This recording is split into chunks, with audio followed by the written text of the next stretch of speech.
LaxFactor Podcast. What is up, lacrosse fans? You are watching episode 101 of the LaxFactor Lacrosse Podcast. Today, we have a bunch of stuff to talk about here. We got Hopkins. They can't stay out of the headlines. They've got new coach, new coaches. They've got players that were in the portal that aren't in the portal anymore. Cole Williams.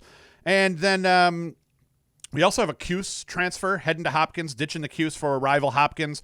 We got Bryan Costabile and Notre Dame news. Costabile not coming back to Notre Dame. We're going to talk about Eric Holden from Hobart. He's decided where he's heading, and once again, it just sticks with the theme of the rich continue to get richer. And then we're going to talk about the PLL, the two-round draft. PLL's only taken 14 guys this year, so we'll talk a little bit about that. I'll pick my top three, just shooting from the hip, although I have absolutely no idea who's going to get taken and when. As always, be sure to like, subscribe, and hit the notification bell. Share this video with your friends. The best thing you can do to try to help us out is like the video, share the video across whatever social media platforms you have. Just let people know what we're doing here and what we're going to do, and it's official. We are going to start rocking longer form podcasts. Slowly but surely, we're going to start rocking. Right now, I think we're trying to get up to the 30-minute mark for each show, and by the end of this, and maybe by the time we get the PLL rolling, we may end up trying to do an hour per show. So we're going to try to get into one really long 30 to 60 minute show per week, and once we get that flow going, then we're going to start popping up additional shows, and we'll try to do a college specific, a pro specific. We're even probably going to end up doing a Syracuse specific. So that's what we're working on here. But as always, you can go to LaxFactor.com, get yourself some swag, hats, t-shirts. I got dope stuff all up in there, regular lacrosse related stuff, as well as podcast and brand related things. So let's get into it. First thing I wanted to talk about, Hopkins. They cannot stay out of the headlines lately. And, I mean, that's kind of what you're going for in terms of a new recruiting push, a media blitz when you get a new coach, is you try to get the program out there. And there's a lot of newsworthy things that happen when you hire a new coach. You get new coaches. You have players leave and come in. So there's going to be some bad press surrounding some of the players that entered the portal and that are leaving. Ray Pine's leaving, but he was going to leave anyway. And then you had Cole Williams enter the portal literally within hours of Petro it being announced that Petro was gone. So that happens, but then you have all sorts of other good things that happen. You have those new coaches bring in new players, and you have the new coach bringing in new coaches, and that's what Hopkins has been doing. They've been doing a good job of keeping the program out there in the news in front of everybody. And the first big news, and this is since the new coaching hire, is Cole Williams entered the transfer portal within hours of Petro getting fired, and he has now removed himself from the transfer portal. So him and his 122 career points will be returning to Hopkins for 2021. It's good news for Hopkins that he's staying put. They need him. 6'5", 250 pounds. Even though he did shave off his beautiful locks, he was looking to have a really good 2020. 79 goals, 43 helpers, 122 points overall. Volume shooter. Kid puts up 100-plus shots the last two seasons, only burying 25% of them, but he's a volume shooter, a solid player, team leader. There's no world in which Hopkins isn't just absolutely delighted that he's coming back. Big Dodger. Kid can go to the rack. Kid can create for himself. He can shoot off ball. He's a complete player, and that's going to help them. As you can see, he can dish as well as score, so that's all huge. Other news for Johns Hopkins, John Grant Jr. is going to be the Blue Jays offensive coordinator in 2021. He's been coaching on and off ever since he left Delaware. He was a first-team All-American his senior year at Delaware. He then was a graduate assistant coach after graduating from Delaware. He's spent time as a high school coach winning state championships at, Valor Christian High School in Colorado in 2016 and 2017.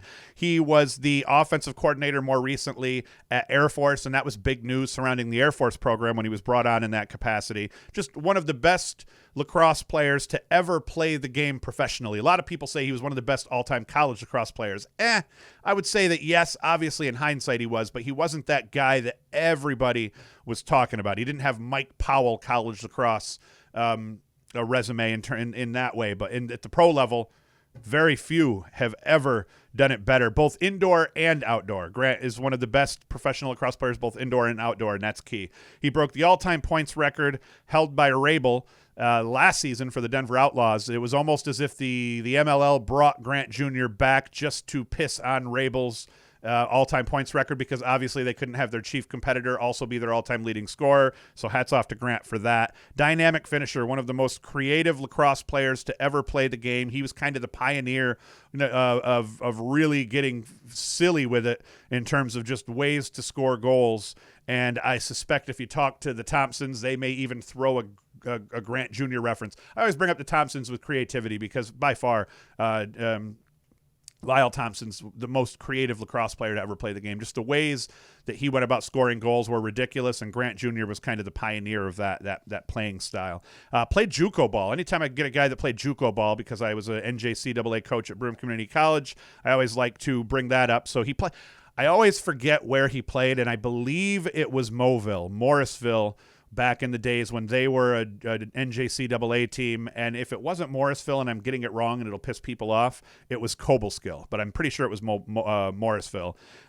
So just a huge pickup, just another really, great way to stay in the press, great hire, and he will definitely help that team both in the recruiting and as well as just being a smart offensive minded player.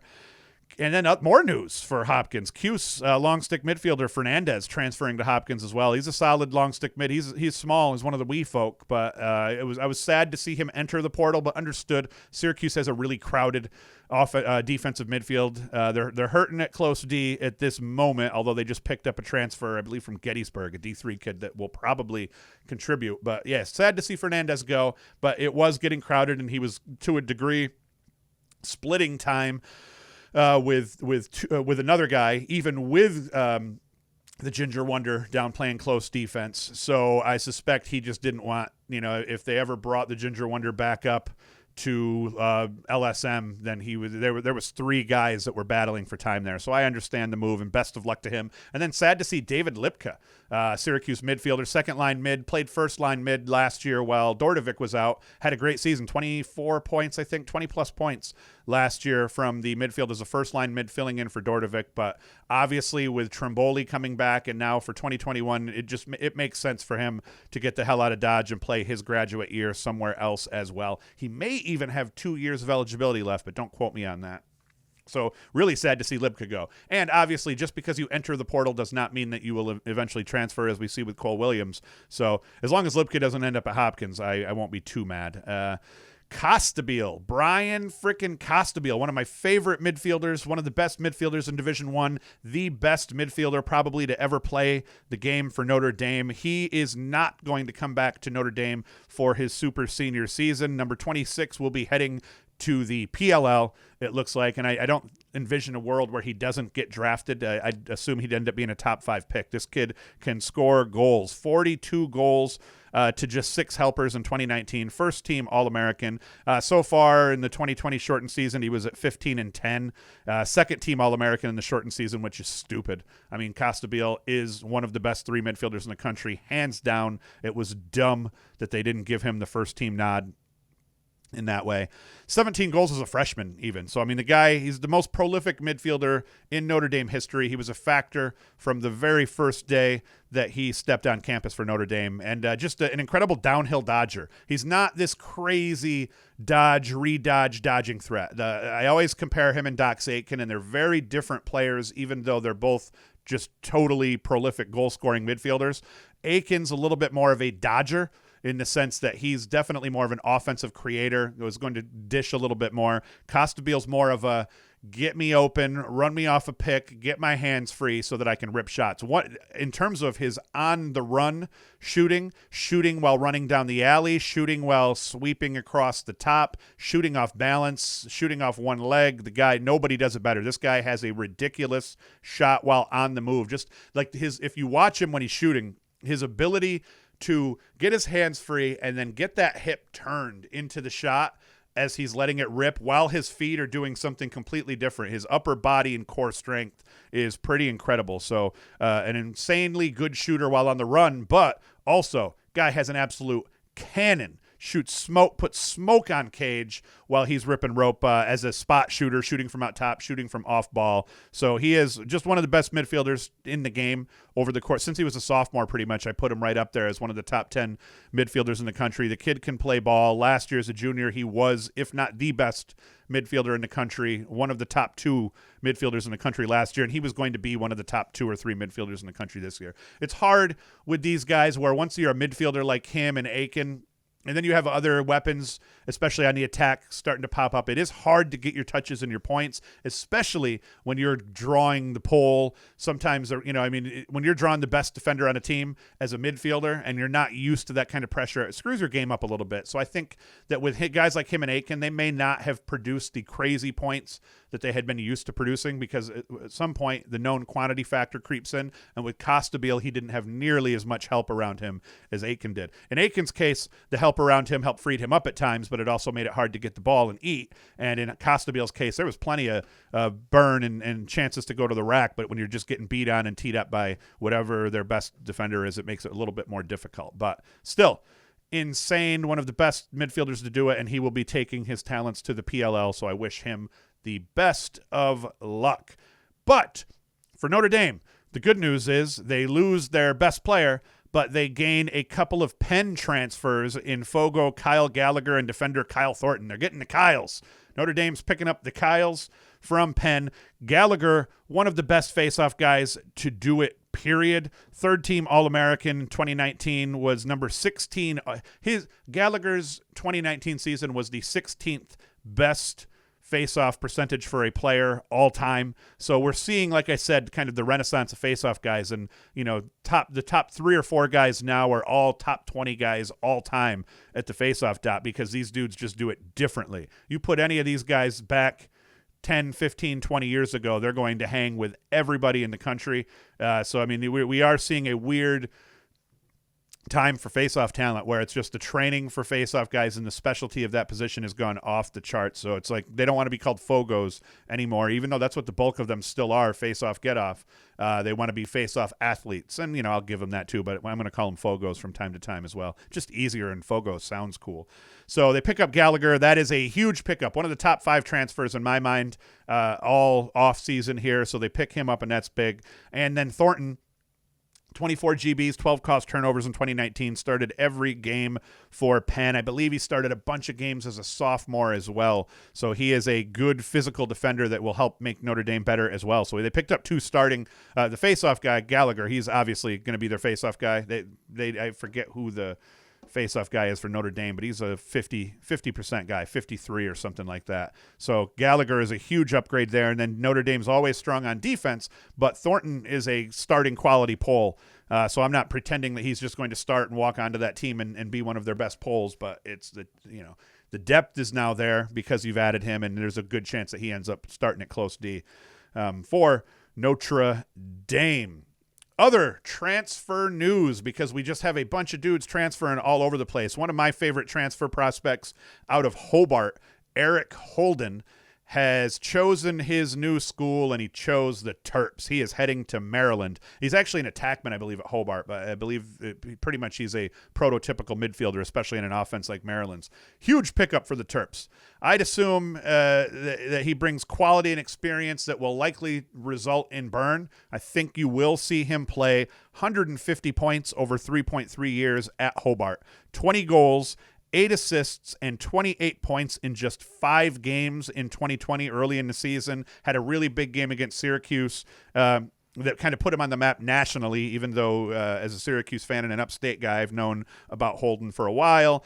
Was put on the Twarton watch list, so he's a kid that Maryland gains that has national eyeballs on him nationally. Great lacrosse player, strong two-handed dodger, which is why they say that whatever he did at Hobart is going to translate well into playing midfield anywhere else he goes. Over the course of 2019, he racked up 45 goals, 22 helpers, and 67 points. That was good for Hobart's single-season points record and their single-season goals record. So the Terps just picked themselves up a legit-ass finisher, and that's going to be good news for Holden. That's good news for the Terps. Bad news for anybody that was hoping that he stayed closer to upstate and maybe picked a a Cornell, or I guess you can't pick a Cornell, but like a Syracuse or an Albany or something like that. But either way, the Terps just got a lot better, and that's the second really high-quality offensive talent that the Terps have picked up in the transfer portal, because they also picked up Griffin Brown from Colgate, who, to me, as I recall, him and Holden kind of look similar and play similar. Brown's going to be a big shooter, another big body, solid body. So, man, two high-quality lacrosse players with a ton of experience. It's not like they're adding a really good rookie that you don't know quite how that's going to translate between his freshman and sophomore year. They picked up two solid guys that you could put on the field in just about any system, with lacrosse IQs, with talent, with experience. So, and more importantly, with experience leading teams that they played for. So two really high-quality lacrosse players that the Terps picked up, and makes me a little sad. But what we're seeing is a continuation here of the Blue Bloods getting a little bit. Syracuse kind of won the offseason transfer by picking up Chase Scanlon last year, and now we're seeing the Terps, and then UNC with Chris Gray. Now we're seeing Duke pick up Sowers. We're seeing Maryland pick up a couple of tough midfielders and other players, so we're seeing Notre Dame pick some people up. So the ACC and the Big Ten thus far have been the big winners. More importantly, it's been Duke and Maryland, in my mind, that have kind of so far made the most noise in this transfer portal age. More news. PLL, as we talked about in the 100th episode, the PLL is about to be upon us, and I was sitting here thinking it was only a month and a half away, but now I realize it was July to August that they're playing, so we've got a little bit longer to wait. But 2 rounds. The draft is coming up, and it's going to just be 2 rounds, 14 players. So only 14 players are being snagged up by the PLL out of the batch of college prospects this year, which that's actually, it works out well, because the PLL didn't need them, because they did just pick up a buttload of MLL guys that are moving from the MLL to the PLL. So they had that I forget what they call it, was an expansion draft, or they had some sort of draft surrounding picking up the PLL, the MLL guys, and they didn't need a lot of guys. And now you have a lot of the seniors at the college lacrosse level going back to play their super senior years or whatnot, the pool of college players is definitely smaller. Guys like T.D. Erlin, guys like Sowers that you would have expected to be top 5 picks are not even in consideration anymore. And then I think the other weird part is, I think some of these players, I don't know what they're doing. What's Michael Kraus doing? He'd be a top 5 pick, I would presume. Or what's Dox Aitken doing? He'd be a top 5 pick. So some of these guys have kind of announced that they're not coming back, and others haven't. So I presume the PLL guys are going to be in touch, and they're going to have a better idea than we do, but it will be it'll be fun to see who gets drafted and who decides to stay, and then what happens. I know that the players, I don't know if you draft someone that decides to stay, if they get put back in the pool, or if you retain rights to that guy the following year. But either way, 2 rounds, 14 players, only college departing seniors are eligible. The draft order, and I'm using my phone here because my stupid tablet was dead when I opened it up this morning. Round 1 the order goes Archers at number 1, Atlas at 2, Water Dogs, Chrome, Chaos, Redwoods, and Whip Snakes. And then for the second round, we have Water Dogs, Chrome, Atlas, Archers, Chaos, Redwoods, and the Whip Snakes. I think if I'm to look at the order here, I would presume, based on need, that the Archers, they don't have any, they have a couple of really good attackmen, and they don't necessarily have a huge need for a feeder, although I've seen a couple of people say that that's exactly what they need. I think that's just people trying to justify the fact they're going to take Ament. I think Grant Ament is the best player in this draft, so I think Grant Ament ends up being the number 1 draft pick by the Archers. And there's no world in which his skill set doesn't help them, because I think that we're all used to seeing Ament primarily just be a facilitator, feeder, but I think at the PLL level, you're going to see his goal-scoring prowess pick up a little bit, especially where this team doesn't have – it's not like they're going to take him and then pair him with 2 of the best off-ball lacrosse players that the world has ever seen. Or maybe does Brown play for the Archers? I can't remember. Either way, Grant Ament is going to tear it up for the Archers, and he is going to be that number 1 pick, I think. I think the number 2 pick, and as I looked at what the Atlas needed, I feel like the Atlas has an aging midfield, and I know their needs, from what I've read, are both at the midfield and at defense. All these rosters, though, could use talent, period. I think they need to take the best available players no matter what happens, but I like number 2 being Bryan Costabile. I think there's other midfielders that may fit that better. I think a Dox Aitken would probably fit the Atlas and what they need more, because those 2-way midfielders, and Aitken I think is a little bit more of a 2-way midfielder, are key at this level. But we know that Costabile's available and wants to play in the PLL, so I feel like that he'd be pretty safe. He's good between the boxes, not quite Doc Aiken good, although he'd probably say, what the hell do you know? So maybe he is really that good when given the opportunity.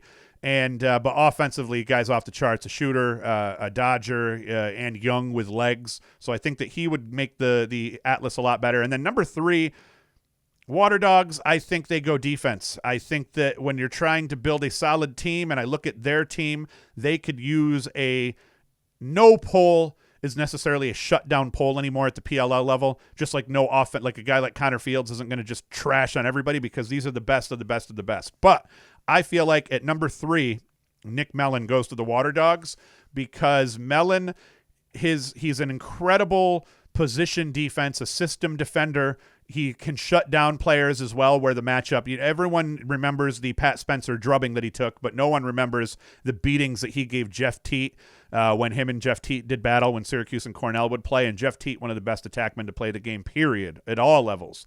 And so I think that Mellon is going to be an incredible PLL defender, and I think that PLL guys understand that Nick Mellon makes your defense better from day one because you put him on a team with 3 other guys that are as good as him, or some of them may even be better, he is going to absolutely kill it guarding the number 2s, guarding the number 3s, even guarding number 1s he'll do well in the PLL scheme. My only gripe with Mellon ever was just that on the games where he didn't respect the number 1 guy he was charged with guarding, he'd tend to try to help others too much, and he would get beat off ball a little bit. So I picture you put him on a Jeff Teat, even I think he would have matched up well with a Michael Sowers. He would have played well in holding his own in those matchups. I think what would happen is if you're playing a Hobart or a Colgate, he was a little bit more disinterested maybe in the guy that he was guarding, and he would tend to get beat off ball a little bit. He would shade to help a little bit, and his guy ends up sniping shots that normally he would never give a guy like Teat that much room to catch and release. So that was my only complaint with Mellon. Mellon, one of the best defenders in Division I lacrosse for 2 or 3 years going now. And I think last year he was hobbled a little bit, and they didn't really talk about that. So I think that Nick Mellon is going to be the number 3 pick to the Water Dogs. Those are my just off-the-hip top 3. I obviously could be really wrong. I think I nailed the Grant Ament, and I actually do like that pick of Mellon going to the Water Dogs, but just as easily Mellon could end up going to the Atlas at number 2, or he could drop into the second round. But I think those 3 guys, all of them are getting taken as 2 of the top 14 players available for sure. I don't think there's any chance that they're not going to. Other things surrounding the PLL is logistically here, as we're trying to kind of see what's happening. They're going to put everybody in a quarantine before the whole thing starts, and then they're going to get people down there and watch the crap out of them and test them, and everyone's going to be constantly monitored. So in terms of being able to pull this off, I've seen a lot of people are pessimistic that this is even going to happen, that maybe some of this is just a really intelligently planned publicity stunt, and even if it doesn't end up going off and happening, they at least got a bunch of publicity and press out of it. But the reality is that if they do pull this off, what this will do for the growth of the sport of lacrosse cannot be, I mean, it's going to be hard to estimate it, because I think that it's off the charts huge in terms of if they pull this off and they really are a pro sports organization that over 14 days is going to be one of the only things on TV to watch consistently, and lacrosse does translate really well to TV. More importantly, the way the PLL does professional sports is going to be really interesting to see. Even if you're not a lacrosse fan, you tune into a PLL game, you're going to be a little bit weirded out in a good way by the cool sky cam angles that they're taking, by the access to the huddles, by the access to the field. There's a lot of things that the PLL did well in their first season that I think they'll do even better in their second season, that is going to translate really well to capturing the casual fans' attention, at least during this time. I'm not sure how many long-term fans are going to pick up from something like this, but obviously it's going to be considerable enough. So even if this isn't the boom that some people think it may be in terms of the popularity of pro lacrosse, it is going to be huge in terms of revenue building for them during this time, and just an overall exposure and giving them the chance. I believe Paul Rabel is a Gary V guy, and if you were Gary V would give him exactly this advice. Gary V would tell him, don't be a pussy, put this out there, be the first ones to do it, risk everything, and get out. And when I say risk everything, man, I don't mean that I think these guys are taking unnecessary risks. I think this is a very smart, calculated risk, and I think there's virtually zero risk involved in this. I mean, you take 300 people, you put them in this environment, and the chance that all 300 of them come out of this alive is going to be really high, even if they have a couple of COVID issues. So I think this is a smart move by the PLL, as I've already said, but I think that in terms of the growth of the sport and what it'll do, it's hard to gauge, but I know at least they're going to gain viewers, they're going to gain some fans, and during that time, it's going to be huge for them. So that's it. Moving forward here, what do we got? Today is only Tuesday, so we're going to put this out today, and then we'll probably put out another video, video review, do some training kind of crap here, probably pick back up with the 2-3-1, 1-3-2 triangles offense a little bit, maybe do some more film reviews. So this week, every week, I'm just waiting for the news to accumulate to the point that I've got time to ramble about it for 20 to 30 minutes, which is what we just did today. And then we're going to have a lot more transfer news also to talk about here in the coming weeks, and that'll be fun because it's weird. It's weird looking at college lacrosse right now and college sports in general because it's happening in basketball and football. It's weird, but more importantly, at least for me, because I'm paying more attention to lacrosse, it is crazy to see lacrosse kind of be like a professional sport. In terms of the off-season movement of players. We've never seen anything like this. We will continue to see it, I suspect, for the next couple of years as we're dealing with the fallout from the COVID thing and from teams and their rosters getting a little bit backlogged. I'm wondering, I think this year you're going to see the rich get richer.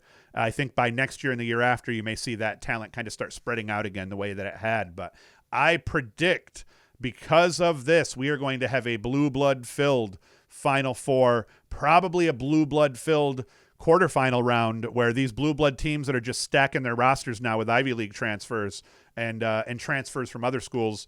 I think that you're going to see just a lot of blue blood programs do really well next year. I don't think you're going to see some of the mid-majors do as well, at least not make as deeper runs into the tournament, simply because a lot of these blue bloods are stacked. Maryland, stacked. Syracuse, stacked. UNC, stacked. Notre Dame, stacked. Did I already say Maryland? Hopkins is going to be stacked because I think that the coaching staff is going to bring in some new players for them. So I think you're going to see what Hopkins hoped for and a little bit of a first-year coach push where the team is going to overachieve in this first year, and then that will help get them back a little bit. So you're going to see the Big Ten and the ACC dominate things, I think, for the next 2 years and before things kind of go back to what they were. I don't think you're going to see as many upsets next year as you saw in previous seasons, outside of maybe some conference upsets where the transfers have kind of gone and beefed it up. Penn State hasn't picked up anybody huge, so I thought that was a little bit odd. But the transfer portal and the transfer season isn't over yet, so you're going to see a lot more of that stuff happen. So that is all. Thank you for watching or listening. As always, be sure to like, subscribe, hit the notification bell. You can go to LaxFactor.com, get hats, T-shirts, all sorts of cool swag and things of that sort, shorts.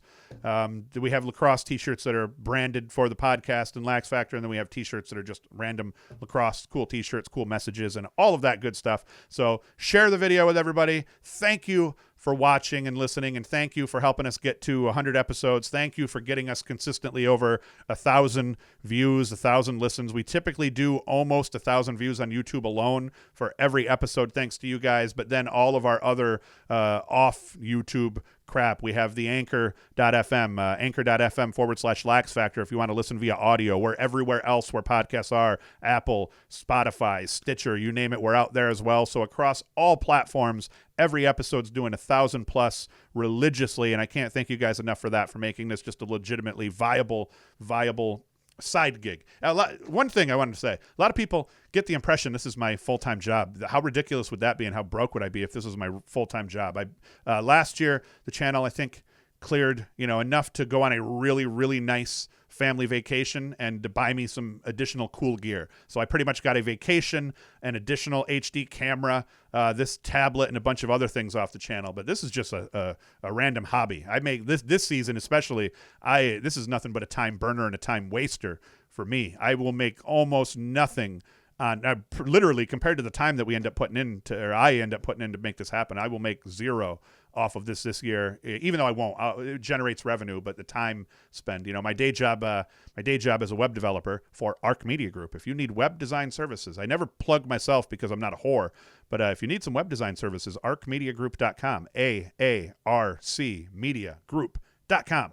web developer. E-commerce is my specialty, more importantly, and then marketing e-commerce businesses more specifically. So web developer is my day job. It pays a hell of a lot well than the podcast game, but at some point, you never know what'll happen as I just continue to blow up and become the most important media personality in the lacrosse world, which is what's slowly but surely happening. So I kid. I'm very sarcastic. So thank you. Again, I'm rambling now, so thank you for watching. Thank you for listening. LaxFactor.com. Like and subscribe. Hoost is out.